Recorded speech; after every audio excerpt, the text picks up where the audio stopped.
নমস্কাৰ শ্ৰদ্ধেয় নাট্যপ্ৰেমী দৰ্শক মণ্ডলী জয় জয়তে কৰ্মপ্ৰাণ ক্ষীৰোদ বৰুৱা সোঁৱৰণী সদৌ অসম একাংক নাট প্ৰতিযোগিতাৰ আয়োজক সমিতিৰ তৰফৰ পৰা আপোনালোকলৈ জনাইছোঁ সাংস্কৃতিক অভিবাদন। অহা ইংৰাজী 27 আৰু 28 নৱেম্বৰত দুদিনীয়া কাৰ্যসূচীৰে মৰিগাঁও স্কুল খেলপথাৰত অনুষ্ঠিত হ'ব কৰ্মপ্ৰাণ ক্ষীৰোদ বৰুৱা সোঁৱৰণী সদৌ অসম একাংক নাট প্ৰতিযোগিতা। হয়, নাটক ভাল পোৱা সকললৈ ভাল খবৰ। কেইটামান বছৰৰ সাময়িক বিৰতিৰ অন্তত এইবেলি পুনৰ অনুষ্ঠিত হ'ব কৰ্মপ্ৰাণ ক্ষীৰোদ বৰুৱা সোঁৱৰণী সদৌ অসম একাংক নাট প্ৰতিযোগিতা। ক'ত? মৰিগাঁও স্কুল খেলপথাৰত। কেতিয়া?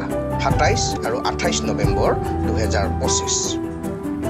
ক্ষীৰোদ বৰুৱা সুদক্ষ ফুটবলাৰ, ক্ৰীড়া সংগঠক, অসম ফুটবল সন্থাৰ প্ৰাক্তন সাধাৰণ সম্পাদক, বিচক্ষণ ৰাজনৈতিক নেতা, আধুনিক মৰিগাঁৱৰ বাটকটীয়া। মৰিগাঁৱৰ সুসন্তান এইজন ক্ষীৰোদ বৰুৱাকে 1993 চনৰ 27 নৱেম্বৰত গুলীয়াই হত্যা কৰিছিল নিষিদ্ধ ঘোষিত সংগঠন আলফাই। ক্ষীৰোদ বৰুৱাৰ মৃত্যুৱে মৰিগাঁৱৰ বাবে লৈ আহিছিল এক স্বপ্নভংগৰ বতৰা। 27 নৱেম্বৰ ক্ষীৰোদ বৰুৱাৰ মৃত্যুৰ দিন।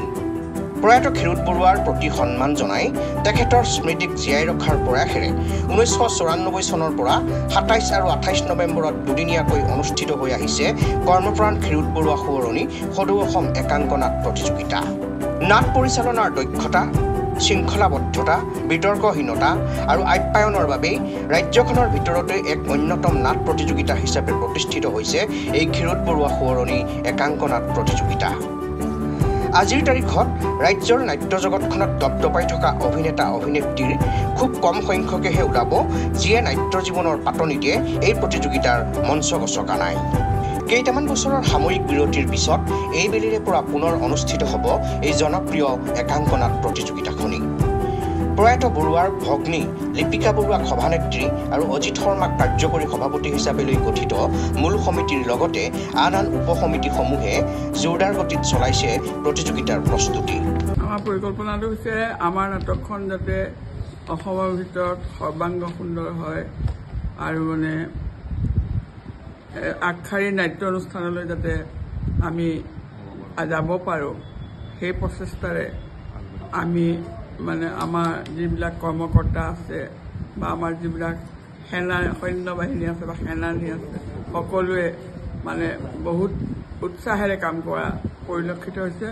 বিশেষকৈ আমাৰ কাৰ্যকৰী সভাপতি অজিত শৰ্মা নেতৃত্বত আমি যেনেদৰে মানে কিছুমান সিদ্ধান্ত ল'ব পাৰিছোঁ, সেইবাবে মই অজিত শৰ্মাক এই ক্ষেত্ৰত মই তাক ধন্যবাদ জ্ঞাপন কৰিছোঁ। আজি আমাৰ নাটকখন আৰম্ভণিৰ পৰা যেতিয়াৰ পৰা আমাৰ নাটক আৰম্ভণি হৈছে তেতিয়াৰ পৰা আমাৰ অজিত শৰ্মাৰ যিটো ভূমিকা, সেই ভূমিকাটো আমি সদায় শলাগ ল'ব লাগিব আৰু আমি আগলৈও এইখিনি তেওঁৰ পৰা পাম বুলি আমি আশাবাদী। এতিয়ালৈকে বহুকেইখন নাটকৰ সঁহাৰি আহিছে। আমি ধৰি লওক পাণ্ডুলিপিবিলাকো পাইছোঁ আৰু প্ৰত্যেকে মানে ফোন কৰিছে, যোগাযোগ কৰিছে আমাৰ লগত। বিশেষকৈ ক্ষীৰোদ বৰুৱাৰ যিটো নাটক সেই কম্পিটিশ্যন প্ৰতিযোগিতা তালৈ আহিবলৈ মানে বিৰাট অধীৰ আগ্ৰহেৰে বাট চাই থাকে। কাৰণ ইয়াত যিটো আমাৰ অভ্যৰ্থনা বা আমি যেনেধৰণে তেওঁলোকক আপ্যায়িত কৰিব পাৰোঁ সেই প্ৰচেষ্টা আমি সদায় হাতত ৰাখোঁ। তাৰমানে তেওঁলোকক যাতে আমি সন্তুষ্ট কৰিব পাৰোঁ আৰু তেওঁলোকে যিটো ভূমিকা লয় আমাৰ নাটকৰ ওপৰত, যেনেধৰণে নাট প্ৰদৰ্শন কৰে, সঁচাই দৰ্শকক মানে মোহান্বিত কৰি আমাৰ নাটকখনৰ প্ৰতি এটা মানে মৰিগাঁৱত এটা মানে হেৰি তুলিছে, মানে নাট্য জোৱাৰ তুলিবলৈ সক্ষম হৈছে। ৰাজ্যৰ ভিতৰতে আগশাৰীৰ এই নাট প্ৰতিযোগিতা মঞ্চ উদ্বোধনৰ বাবেই হওক বা নাট প্ৰতিযোগিতা উদ্বোধনৰ বাবেই হওক ৰাজ্যৰ প্ৰতিষ্ঠিত নাট্যকৰ্মী, সাংস্কৃতিক কৰ্মী, সাংবাদিককে ধৰি স্বনামধন্য কোনো অহা নাই ক্ষীৰোদ বৰুৱা একাংকিকা নাটৰ মঞ্চলৈ। নাটখনৰ উন্নত মানদণ্ডৰ বাবেই এবাৰ নহয় দুবাৰকৈ অসম নাট্য সন্মিলনীৰ বঁটা লাভ কৰিবলৈ সক্ষম হৈছে এই ক্ষীৰোদ বৰুৱা সোঁৱৰণী একাংক নাট প্ৰতিযোগিতাই। সৌভাগ্য বিষয়, আমি নিজেই পৰম গৌৰৱান্বিত যে এই নাট প্ৰতিযোগিতাখনে দুবাৰকৈ অসম নাট্য সন্মিলনৰ শ্ৰেষ্ঠ মানে নাট পৰিচালনা সমিতি আমি বিশেষ বঁটা লাভ কৰিবলৈ সক্ষম হৈছোঁ। আৰু এই বঁটা আমাক দুলীয়াজান নাট্য সন্মিলনৰ দুলীয়াজান অধিৱেশনত আমাক প্ৰদান কৰিছিল। আৰু এনেধৰণৰ প্ৰেৰণা অসমৰ কেইবাগৰাকী বিশিষ্ট নাট্য শিল্পী প্ৰয়াত শিল্পী কলিতা কুমাৰ ভট্টাচাৰ্য, অৰুণ শৰ্মা, ৰত্ন ওজা, যিসকল আমাৰ মাজত নাই, নীলু চক্ৰৱৰ্তী, তেখেতসকলৰ আশীৰ্বাদ আৰু তেখেতসকলৰ উপস্থিতিয়ে অমূল্য মান্না, তেখেতসকলৰ উপস্থিতিয়ে মহিম বৰা, লক্ষীনন্দন বৰা, ধীৰেন্দ্ৰনাথ চক্ৰৱৰ্তী, এইসকলৰ উপস্থিতিয়ে এই নাট্যজিলাখনক বিশেষ ধৰণৰ এটা হেৰি দিছিল। নলবাৰী আদ্য সমা আমাৰ ইয়াত ভৰি দিছিল। হাইদৰ হুছেইন, প্ৰদীপ ফুকন আদি কৰি অসংখ্য আমি এই সময়ত মনত পেলাব পৰা নাই। আজিৰ তাৰিখত আমাৰ গুৱাহাটীত টেলিফিল্ম বা অসমৰ কিছুমান মঞ্চ, বিশেষকৈ ভ্ৰাম্যমাণ নাট্য মঞ্চ বা চিৰিয়েলেই হওক আৰু পুনে নাট্য বিদ্যালয়লৈকে আমাৰ এই নাট্যজিলাত অংশগ্ৰহণ কৰা বহু প্ৰতিভাসম্পন্ন এখন মঞ্চ কিন্তু পাইছে।